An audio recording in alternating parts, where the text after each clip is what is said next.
আসসালামু আলাইকুম রহমতুল্লাহ। প্রিয় দর্শক, ইয়াজাল জালালি ওয়াল ইকরাম পরে কাপড়ের উপর ফু দিলে কি হয়? প্রিয় দর্শক, কি বলেছি? ইয়াজাল জালালি ওয়াল ইকরাম, এই আয়াতটি পরে কাপড়ের উপর ফু দিলে কি হয়? অত্যন্ত গুরুত্বপূর্ণ এবং দামি একটি আমল আজকে আপনাদের সাথে শেয়ার করতে যাচ্ছি।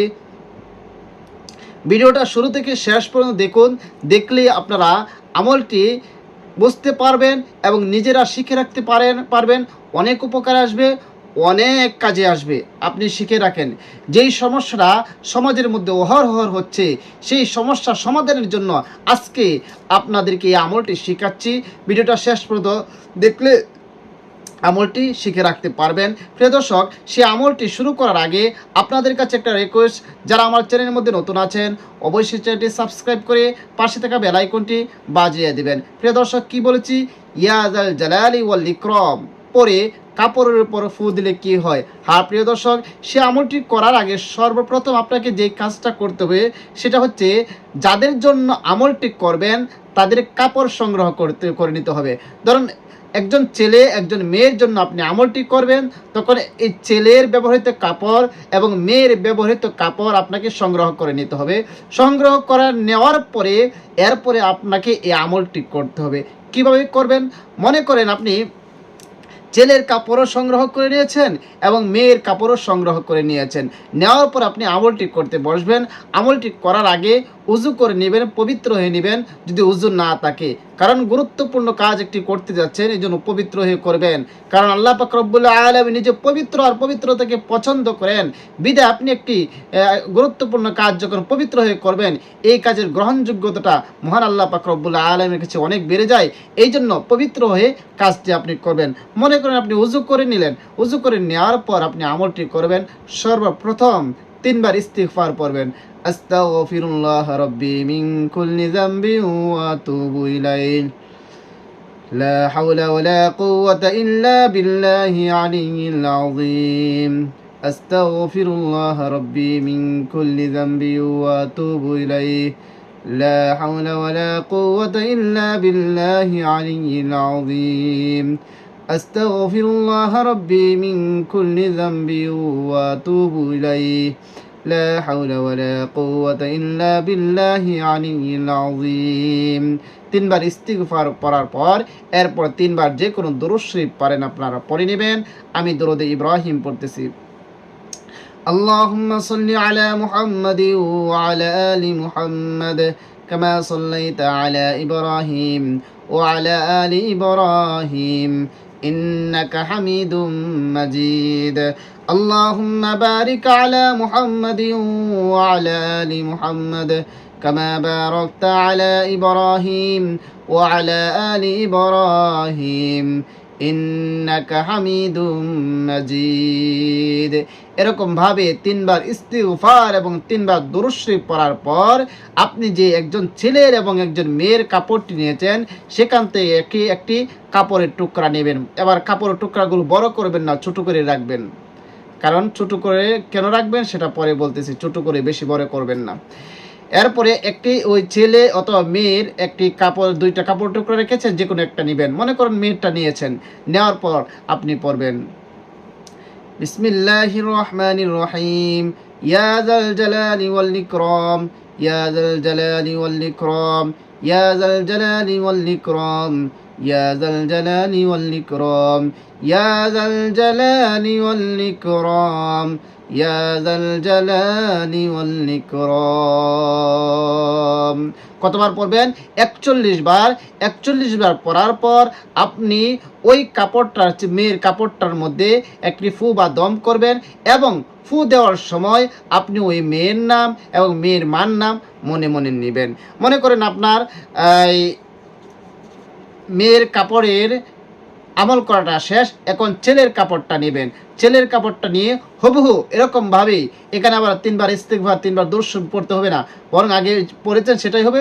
শুধু ইয়া যাল জালালি ওয়াল ইকরাম বিসমিল্লাহ সহ বিসমিল্লাহির রহমানির রহিম ইয়া যাল জালালি ওয়াল ইকরাম ইয়া যাল জালালি ওয়াল ইকরাম ইয়া যাল জালালি ওয়াল ইকরাম ইয়া যাল জালালি ওয়াল ইকরাম 41 বার পরে ওই কাপড়ের টুকরার মধ্যে একটি ফু বা দম করে নেবেন এবং ফু এবং দম করার সময় ওই ছেলে এবং ছেলের মায়ের নাম মনে মনে নেবেন। প্রিয় দর্শক, আমল করা শেষ।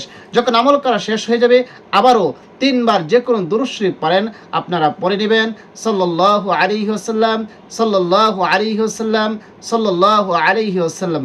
আপনার আমল শেষ। এখন আমরা জানবো এই কাপড়গুলো কি করব এবং এই আমলটি আমরা কেন করেছি। প্রিয় দর্শক, এই জন্য বলতেছি ভিডিওটা একটু স্কিপ করবেন না, কারণ অল্প একটু বিষয় যদি আপনার ছুটে যায় তাহলে কিন্তু আমল করলেও কাজ হবে না, গুরুত্বপূর্ণ কথা একটি চলে যাবে। এখন আমরা জানবো একের পর এক। সর্বপ্রথম আমরা জানবো এই কাপড়গুলো আমরা কি করব। হ্যাঁ প্রিয় দর্শক, এরপরে আমরা জানবো এটা কেন করেছি। এই কাপড়গুলো দুইটা যে কাপড় নিয়েছে, একটা ছেলের এবং একটা মেয়ের, দুইটা কাপড়কে একসাথে এরকমভাবে রশির মতো পেঁচিয়ে নেবেন। মানে আপনার সহজে ল্যাম্পো আছে না, ল্যাম্পর ভিতরে যে একটা সলিতা দেওয়া হয়, একটা সলিতা বানিয়ে নেবেন দুই কাপড় একসাথে পেঁচিয়ে, অথবা অর্থাৎ রশির মতো বানিয়ে নেবেন। নেওয়ার পর আপনি একটি ল্যাম্পর মাঝে সেটা সলিতা হিসেবে লাগিয়ে দেবেন, ল্যাম্পর ভিতরে সলিতা হিসেবে লাগিয়ে দেবেন। এরপর সেটার মধ্যে আগুন জ্বালিয়ে দেবেন। আগুন জ্বালিয়ে দেওয়ার পর আপনার এটা আস্তে আস্তে পড়তে পড়তে একেবারে যখন শেষ হয়ে যাবে, ছাই হয়ে যাবে, ছাই হয়ে যাওয়ার পর এই ছাইটা সহ ল্যাম্পটা সহ আপনি একটা পোটলা বানাবেন। এটা একটা কাগজের ভিতরে ভরবেন। ভরার পর ওই জিনিসটা আপনি নদীর মাঝে নিক্ষেপ করে দিবেন, নদীর মাঝে ফেলে দিবেন। বিষয়টা মনোযোগ দিয়ে শুনবেন।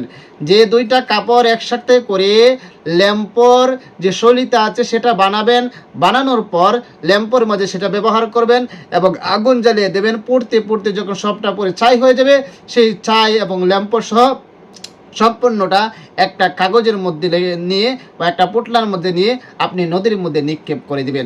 আপনার আমল করা শেষ, আপনার আমল করা শেষ। প্রিয় দর্শক, এখন আমরা জানবো আসলে এই আমলটা কেন করব। হ্যাঁ প্রিয় দর্শক, এটাই অত্যন্ত গুরুত্বপূর্ণ। এই আমলটা আমরা করব যখন আমরা সমাজের মাঝে অনেক সময় স্বামী স্ত্রীর মধ্যে দূরত্ব সৃষ্টি হয়ে যায়। স্বামী স্ত্রীকে দেখতে পারে না, স্ত্রী স্বামীকে দেখতে পারে না, শুধু ঝগড়া আর ঝগড়া, তাদের মধ্যে মিল মহব্বত নেই। যে কোনো কারণে, হয়তো কোনো জাদুটোনার কারণে অথবা কালো জাদু, মায়া জাদু, যে কোনো কারণে এই স্বামী স্ত্রীর মধ্যে যখন এরকমভাবে দূরত্ব সৃষ্টি হয়ে যায়, এই দূরত্বকে আবারও মিলানোর জন্য, তাদের ভালোবাসা গভীর করার জন্য এই আমলটি করা হবে। অর্থাৎ আপনি এই আমলটি করতে পারলে স্বামী স্ত্রীর মাঝে যে ঝগড়া হতো আর ঝগড়া হবে না। স্বামী স্ত্রীর মাঝে যে মানে কঠিন ঝগড়া ফাসাদ হইতো, একজন আরেকজন থেকে দূরে থাকতো, একজনের বিছানা, একজন থাকতো চোখের নিচে, আরেকজন চোখের উপরে, একজন এক রুমে আরেকজন আরেক রুমে, এত দূরত্ব সৃষ্টি হয়ে গিয়েছিল। এই আমলটি যদি করতে পারেন, ইনশাআল্লাহ তাদের দূরত্ব কমে যাবে। তারা স্বামী স্ত্রী হিসেবে পরিপূর্ণ একজনের হক আরেকজনের আদায় করবে এবং তারা একজনকে আরেকজন এত পরিমাণ বেশি পরিমাণ ভালোবাসতে থাকবে, যা বলার বাহিরে। হ্যাঁ প্রিয় দর্শক, এই জন্য আমলটি করবেন অবশ্য অন্য কোনো কাজের মধ্যে নয়, অন্য কোনো ছেলে মেয়ের জন্য নয়, কিন্তু কি বলেছি, শুধু স্বামী স্ত্রীর জন্যই আমলটি করবেন। আবার সুযোগ বুঝে অন্য একজন ছেলে মেয়েরে ভালোবাসে, এটার জন্য আমল, এগুলো করবেন না। শুধু স্বামী স্ত্রীর জন্য আমলটি করবেন। ইনশাল্লাহ তখন স্বামী স্ত্রীকে ছাড়া কোনো কিছু বুঝবে না, স্ত্রীও স্বামীকে ছাড়া কোনো কিছু বুঝবে না, কেউ আর পরকীয়ার মধ্যে লিপ্ত হবে না, একজন আরেকজনের জন্য তখন জান প্রাণ হয়ে যাবে। এই আমলটি ইনশাল্লাহ করবেন। যখনই দেখবেন আপনার বাড়ির কারো সন্তানের, ছেলে মেয়ের, স্বামী স্ত্রীর মাঝে এরকম সমস্যা, বা আপনার আত্মীয় স্বজনের মাঝে যখন এই সমস্যাটা হয়, আপনি তাদেরকে আমলটি শিখিয়ে দেবেন অথবা নিজে করবেন, করে এরকমটা করবেন, ইনশাল্লাহ সব ঠিক হয়ে যাবে। আর ভিডিওটা বেশি করে শেয়ার করে দেবেন, যেন সবাই দেখে আমল করে সবাই দেখে শিখে রাখতে পারে এবং যখনই প্রয়োজন হয় তখনই যেন আমল করতে পারে এবং উপকৃত হতে পারে। প্রিয় দর্শক, সবাইকে অসংখ্য ধন্যবাদ ভিডিওটি দেখার জন্য। আসসালামু আলাইকুম ওয়া রাহমাতুল্লাহ।